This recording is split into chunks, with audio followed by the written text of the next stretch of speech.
नमस्कार, स्वागत है आपका डीटीएस की ऑनलाइन क्लासेस में। रस के इस अगले भाग में हम चर्चा करेंगे वात्सल्य रस पे और भक्ति रस पे। ध्यान रखिएगा, 1 से 9 तक रस आपको पढ़ाए जा चुके हैं, श्रृंगार से लेकर के शांत रस तक। अब ये 2 नए रस हैं जो बाद में बने हैं। वात्सल्य रस को महाकवि सूरदास ने बनाया है और भक्ति रस को मीरा जी के पदों से बना है। इसका स्थायी भाव है वत्सलता रति और इसका स्थायी भाव है देव विषयक रति। यहां ध्यान रखिएगा, इन दोनों में कॉमन बात आई है रति, और श्रृंगार का भी स्थायी भाव रति है। इनको बताने के बाद अभी हम आपको बताएंगे कुछ विद्वान इसको श्रृंगार से जोड़ रहे हैं, वो कैसे। तो सबसे पहले वात्सल्य का परिभाषा आपको देखनी है। मुख्य रूप से तो यही जानिएगा, माता और पुत्र के बीच जो स्नेह होता है उसे वात्सल्य कहते हैं। लेकिन इसकी परिभाषा में कुछ और चीजें जोड़ दी जाती हैं। वो कैसे है? जैसे माता पिता का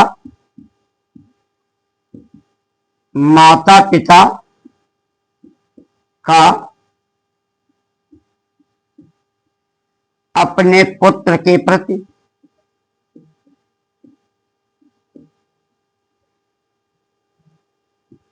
गुरु का अपने शिष्य के प्रति,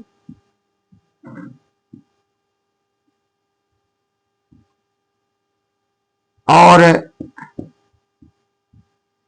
बड़े भाई बहनों का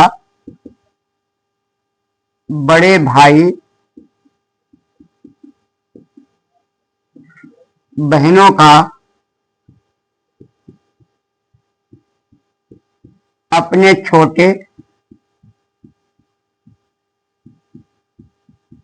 भाई बहनों के प्रति,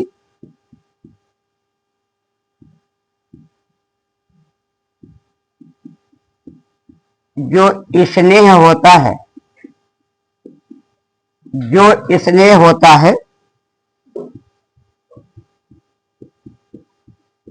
उसे वात्सल्य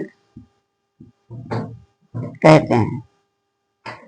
क्या ध्यान रखिएगा, मैंने पहले बता दिया था, मुख्य रूप से माता और पुत्र के बीच जो स्नेह होता है उसे वात्सल्य कहते हैं। जैसे माता कौशल्या जी एवं श्री राम, माता यशोदा जी और भगवान श्री कृष्ण के बीच जो स्नेह है वो वात्सल्य है। लेकिन यहां पर क्या, माता पिता का पुत्र के प्रति, गुरु का शिष्य के प्रति और बड़े भाई का छोटे भाई बहनों के प्रति जो स्नेह, जो अनुराग है, उसे वात्सल्य कहा जाता है। उदाहरण इसका है,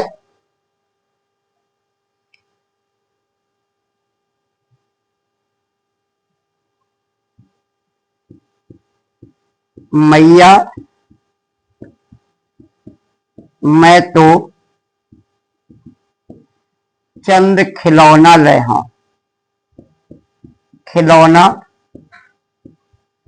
हूं, महाकवि सूरदास जी का लिखा हुआ है।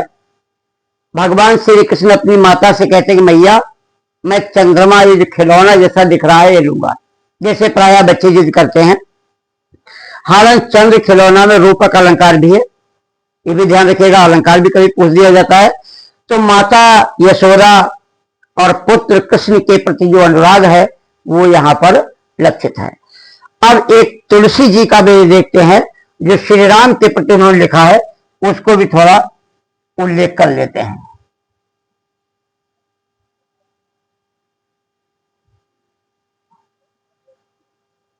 श्री राम के बारे में है, वरदंत की पंगति कुंद कली अधराधर पल्लव, अधराधर पल्लव खोलन की, चपला चमके घन बीच जगह, चपला चमके घन बीच जगह, छवि मोतिन माल अमोलन की, छवि मोतिन माल अमोलन की, घोंघरार लटें, घोंघरार लटें लटकें मुख ऊपर, लटकें मुख ऊपर, कुंडल लोल कपोलन की, कुंडल लोल कपोलन की, न्यौछावर प्राण करें तुलसी, न्यौछावर प्राण करें तुलसी,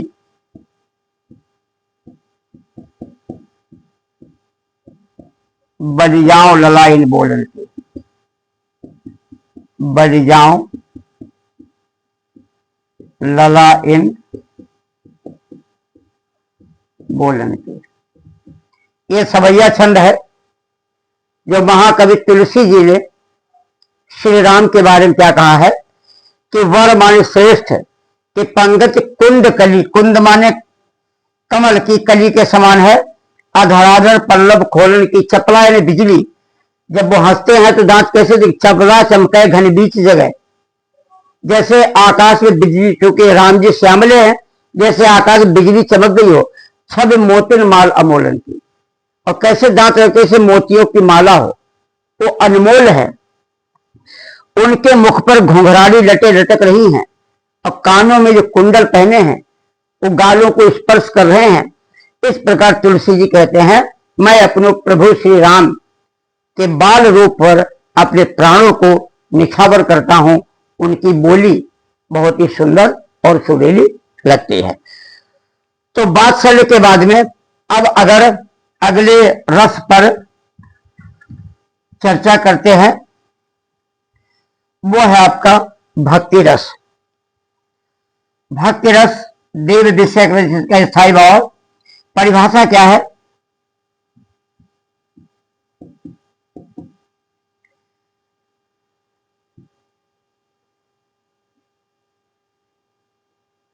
जब भक्त अपने आराध्य से प्रणय जनित प्रेम करने लगता है, प्रणय जनित प्रेम करने लगता है,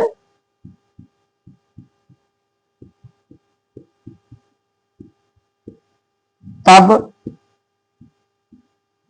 भक्ति रस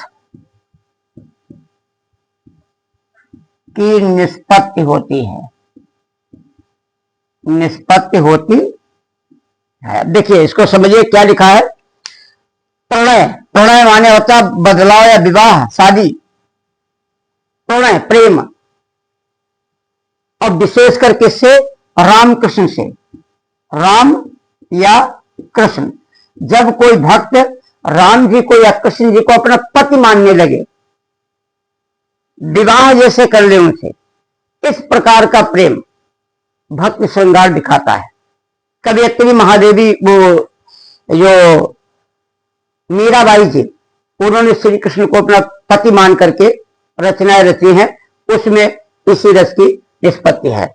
देखिए मीरा जी क्या कहती हैं, उदाहरण है, मेरे तो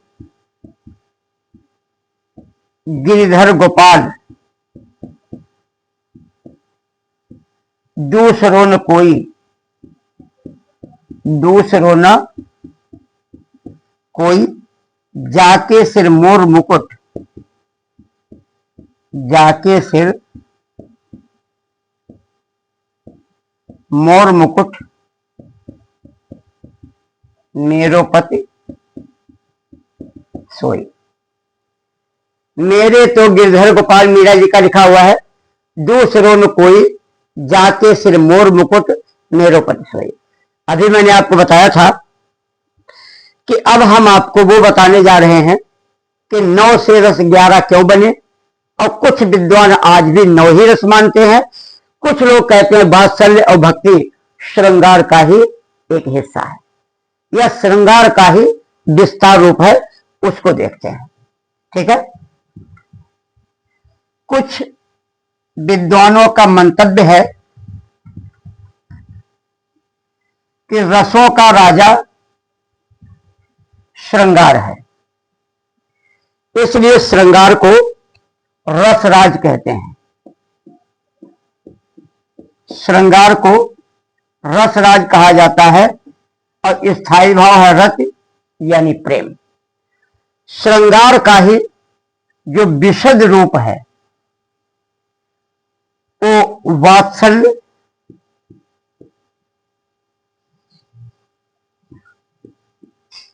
और भक्त श्रृंगार है, क्योंकि इनका भी स्थायी भाव वत्सलता रथ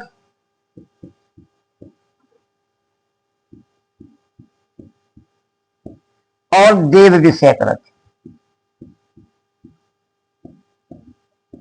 बहुत ध्यान समझिएगा, देव विषयक रथ। प्रारंभ में रस 9 ही थे, ये बाद के रस 14वीं 15वीं शताब्दी में बने।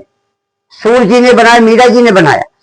अब सिर्फ यहां देखिएगा जो रत है इसका मतलब है प्रेम। प्रेम अब है प्रेम ही। श्रृंगार में प्रेम होता है नायक नायिका के मध्य, यहां पर प्रेम होता है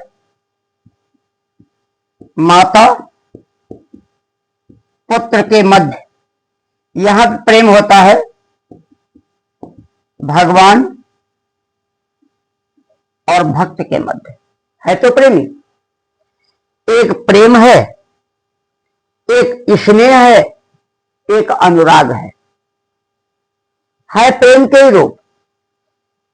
तो ये नायक नायिका के बीच का प्रेम और माता पुत्र के बीच जो स्नेह वाला प्रेम, कौन सा स्नेह है जिसे कहते हैं ममता, और भगवान का और भक्त के प्रति भी जो प्रेम है एक ऐसा है प्रणय जनित प्रेम। प्रणय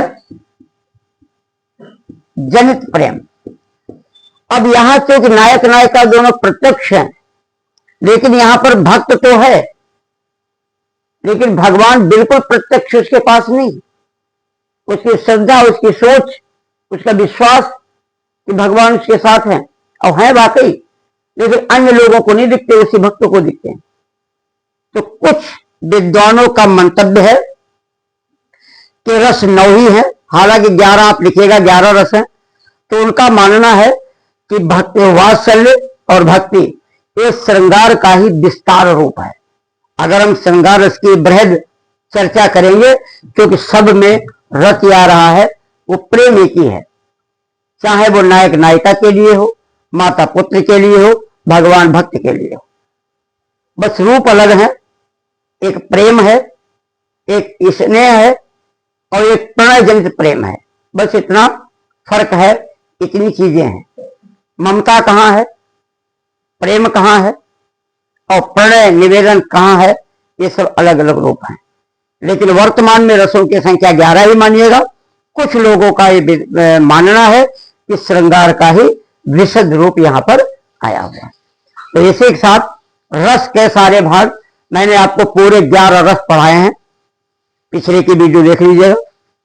किसी भी परीक्षा की आप तैयारी कर रहे हो, चाहे वो यूपी पुलिस की हो, चाहे एसआई की हो, टेट की, सीटेट की हो, पेट की हो, किसी भी प्रकार की परीक्षा हो, यहां से आपको सहूलियत मिलेगी।